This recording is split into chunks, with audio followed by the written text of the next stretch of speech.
Hey, welcome to week 3, module 3 of the Instructional Skills Workshop. We're setting up this week's discussion on assessment with just a little bit of theory. We're going to kind of take a look at assessment. And so we can do this. So we can explain the selection of an assessment strategy for a lesson, including its alignment with a learning outcome. So kind of two things.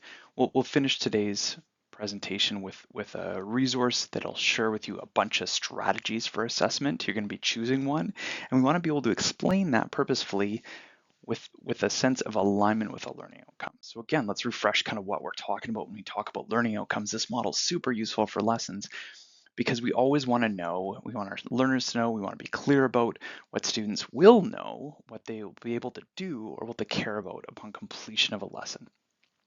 So this is all kind of the B, this is the behavior of this learning outcome model, and learning outcomes always use a learning verb to define that behavior. And as you know, those verbs are rich. We can look at taxonomies in terms of how those verbs are organized. It helps us kind of put a few lessons into a scope and sequence to build up toward bigger or high level learning outcomes. It helps us tie in, all the different things they might need to know, do, or care about to be able to demonstrate any specific behavior. So we're using that verb purposefully, and we're exploring that verb today as we talk about assessment. Of course, the degree will be relevant. We'll decide to what degree we're measuring the verb. The conditions will be relevant. What are students given? Where are they? How are they demonstrating this? All that. But in terms of assessment, we'll just kind of focus on the B part of this, the behavior part of the learning outcome. And that's where alignment comes in. We'll also look at two ways of describing or ways of defining assessment. There are a few. These two are quite common. We talk often about formative and summative assessment. Primarily, formative is an assessment that happens along the way during the learning process, guiding the learner, supporting the learner, helping them understand what's working, helping you as the teacher understand what they're able to do as they're kind of in motion. But then summative has a bit of a finality to it. The summative assessment is kind of the thing we're checking at the end of the learning process to see how students did, right? To evaluate, likely to grade students on their learning.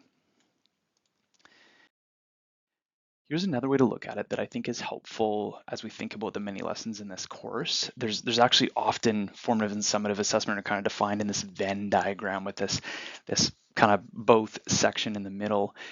And I think it's useful because we could look at any of these tools, any of these strategies suggested here in this graphic, and a portfolio, for example, might be a formative assessment. Students might be collecting samples of their work as they're working toward a specific skill, for example. They're in a shop. We talked about opening a hood. They're in a shop and even just checking oil, right? There's going to be a few things they may need to be able to do specifically on any vehicle to do that properly, and they might develop a portfolio, for example. It's not a great example, but you get where I'm going of how they can do that.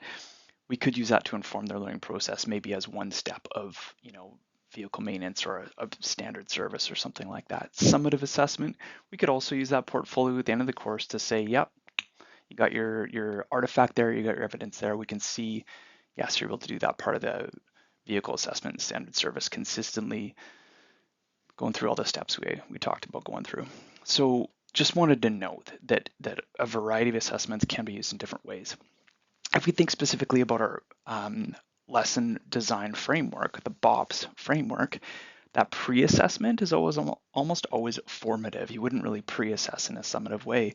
Your pre-assessment is that ongoing, it's that check of what can learners do. You're helping the learner by helping them get thinking about what they can do or think about the topic at hand, and you're kind of informing them along the way in the learning process. Whereas your post-assessment could actually be either. Post-assessment may be summative if it's at the end of a series of lessons, or at the end of a unit, the end of a topic. Then your post-assessment might be something like a standardized test where that's it. This is the last thing we're going to do, all done. Or your post-assessment might be the end of the day where we're going to kind of check in some way, maybe using any one of these strategies or another strategy to see how we did today, again, to inform you as the teacher in your instruction moving forward, but also for the students to kind of summarize, wrap up, give them that guidance on where do we get to today. So that post-assessment in the lesson design framework could be used in a formative sense, right? I hope that helps. We're going to continue building on that idea. Here's kind of a recap.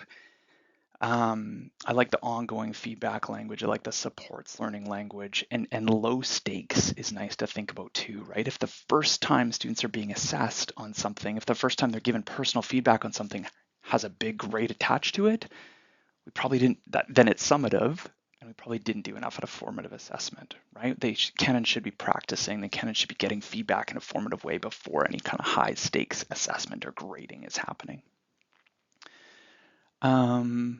Yeah, we don't need a grade for every lesson. And sometimes that's a shift of thinking for us and for students. We don't need to grade everything that they do. We don't need to grade everything that comes in, but we can give them feedback and we can assess things formatively. And that's useful and purposeful.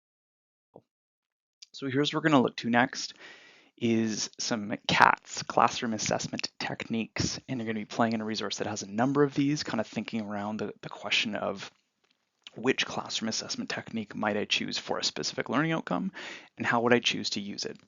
Would I choose to use it in a formative sense, or would I choose to use it in a summative sense? So you're going to be the architect here, and we're going to be talking about this as you design each of your mini lessons, and as students kind of give you feedback on your mini lessons, we'll talk and we'll think about your assessment. And it's an area of practice. It's a huge area of practice that you will improve upon as you go. You'll broaden your toolkit with a number of these classroom assessment techniques as you go, but we'll be getting into the next, and I look forward to getting into it and seeing what you have to share in the discussion. Thank you.